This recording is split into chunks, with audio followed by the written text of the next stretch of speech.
A escuridão da selva engole tudo ao redor. O zumbido incessante dos insetos e o calor sufocante criam uma atmosfera opressiva.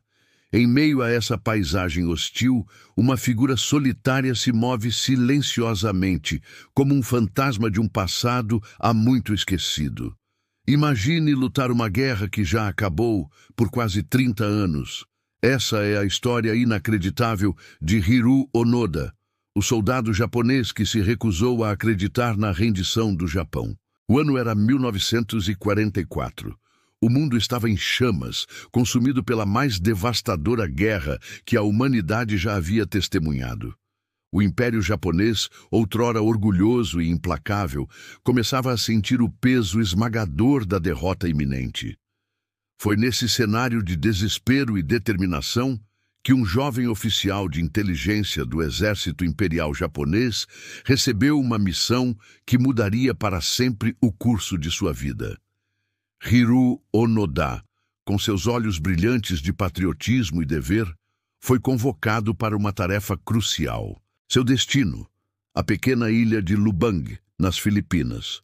Suas ordens eram claras e inflexíveis: resistir ao inimigo, não se render e, acima de tudo, nunca desistir. Palavras que ecoariam em sua mente por décadas, moldando cada decisão, cada movimento, cada respiração. Enquanto o mundo assistia ao colapso do sonho imperial japonês, Onoda e um pequeno grupo de companheiros se embrenharam nas profundezas da selva filipina. Para eles, a guerra não havia terminado. Cada dia era uma batalha pela sobrevivência. Cada noite, uma vigília contra um inimigo invisível. Os meses se transformaram em anos. O mundo lá fora mudava rapidamente, mas na densa floresta de Lubang, o tempo parecia congelado. Onoda e seus camaradas viviam como fantasmas, alimentando-se de caçadas furtivas e roubos ocasionais de arrozais dos habitantes locais. Suas emboscadas esporádicas contra civis inocentes eram, em suas mentes perturbadas pela guerra, atos de bravura contra um inimigo que há muito havia deposto as armas. O céu ocasionalmente se enchia de panfletos, mensagens desesperadas do governo japonês implorando para que os soldados remanescentes se rendessem. A guerra acabou, gritavam as palavras impressas. Mas, para Onoda, aquilo era apenas mais um truque do inimigo, uma armadilha elaborada para fazê-los baixar a guarda. Sua lealdade inabalável ao imperador e à pátria o cegava para a realidade que o resto do mundo já havia aceitado. Com o passar das décadas, o pequeno grupo de Onoda foi diminuindo. Alguns companheiros, exaustos pela luta interminável, optaram pela rendição. Outros encontraram seu fim em confrontos com as autoridades locais. Mas Onoda permaneceu, um guardião solitário de uma causa perdida, um soldado lutando uma guerra que existia apenas em sua mente. Seus equipamentos enferrujavam, suas roupas se desfaziam, mas sua determinação permanecia inabalável. Cada dia era uma luta contra a natureza, contra o esquecimento, contra a realidade que se recusava a aceitar. Onoda vivia em constante estado de alerta, seus sentidos aguçados por anos de isolamento e paranoia. Para ele, o inimigo poderia surgir a qualquer momento, e ele estaria pronto. O mundo lá fora seguia em frente. Nações se reconstruíam, alianças eram forjadas, e uma nova ordem mundial emergia das cinzas da guerra. Mas na pequena ilha de Lubang, o tempo parecia ter parado.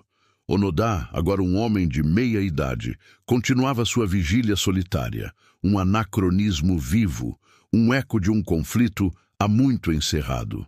Foi apenas em 1974, quase 3 décadas após o fim oficial da Segunda Guerra Mundial, que o destino de Onoda tomou um rumo inesperado.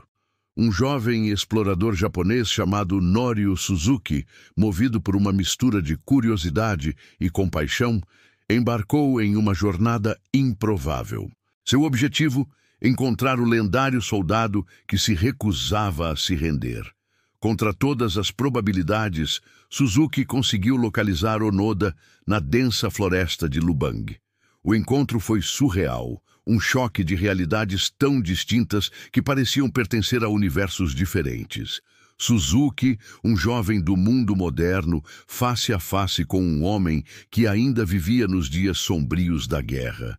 Mas mesmo diante dessa conexão com o mundo exterior, a determinação de Onoda permaneceu inabalável. Só sairei daqui quando receber ordens do meu comandante, declarou ele, sua voz carregada de anos de isolamento e dever inquebrantável. Para Onoda, a hierarquia militar e a cadeia de comando eram mais do que simples protocolos. Eram os pilares que sustentavam sua existência, seu propósito de vida. Confrontado com essa situação extraordinária, o governo japonês tomou uma decisão sem precedentes. Eles localizaram o antigo superior de Onoda, o Major Taniguchi, agora um homem idoso, aposentado há anos da vida militar. Em uma missão que parecia saída das páginas de um romance, Taniguchi foi levado até a ilha de Lubang. O encontro entre Onoda e seu antigo comandante foi um momento de profunda emoção e simbolismo.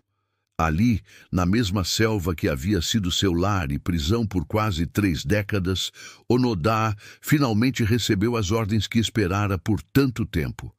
Com uma mistura de alívio e relutância, ele aceitou a realidade que o mundo tentara lhe mostrar por anos. Em março de 1974, Hiroo Onoda finalmente baixou suas armas. Num gesto carregado de significado, ele entregou sua espada, ainda reluzente, após anos de cuidados meticulosos. Era o fim de uma era, o encerramento de um capítulo da história que se prolongara muito além de seu tempo. O retorno de Onoda ao Japão foi um choque cultural de proporções inimagináveis. O país que ele deixara para trás, devastado pela guerra e ocupação, havia se transformado em uma potência econômica moderna. As ruas, antes destruídas agora, eram dominadas por arranha-céus e tecnologia avançada. Para Onoda, era como se tivesse viajado no tempo, saltando décadas em questão de dias. A adaptação à vida civil foi um desafio tão grande quanto sua sobrevivência na selva. Onoda se viu como uma relíquia viva, um símbolo de uma era que muitos preferiam esquecer. Sua história capturou a imaginação do público, tornando-se simultaneamente uma fonte de fascínio e um lembrete incômodo dos horrores e absurdos da guerra. Nos anos que se seguiram, Onoda lutou para encontrar seu lugar neste novo mundo. Ele escreveu suas memórias, deu palestras e até mesmo fundou uma escola de sobrevivência na natureza. Mas por trás de suas atividades persistia uma melancolia silenciosa, a sensação de ser um homem fora de seu tempo. Hiroo Onoda faleceu em 2014, aos 91 anos, deixando para trás um legado complexo e contraditório. Para alguns, ele era a personificação da lealdade e do dever, um exemplo supremo de dedicação a uma causa. Para outros, sua história era um triste testemunho dos efeitos devastadores da guerra na psique humana, um lembrete dos perigos do fanatismo e da obediência cega. Sua vida levanta questões profundas sobre a natureza do patriotismo, os limites da lealdade e o custo humano dos conflitos. Onoda passou a maior parte de sua vida lutando uma guerra que existia apenas em sua mente, sacrificando décadas de sua existência por uma causa que o mundo já havia abandonado. Ao refletirmos sobre a extraordinária jornada de Hiroo Onoda, somos confrontados com uma pergunta desafiadora. Até onde você iria por uma causa em que acredita? A história deste soldado solitário nos lembra que a linha entre devoção e obsessão pode ser perigosamente tênue e que, às vezes, as maiores batalhas que travamos são contra nossas próprias convicções. O legado de Onoda permanece como um testemunho complexo da resistência humana, da força da doutrinação e dos efeitos duradouros da guerra. Sua história nos convida a refletir sobre o valor da paz, a importância da reconciliação e o poder transformador da verdade. Em um mundo ainda marcado por conflitos e divisões, a vida de Hiroo Onoda serve como um lembrete poderoso das consequências da guerra e da necessidade urgente de buscar entendimento e compaixão além das fronteiras e ideologias.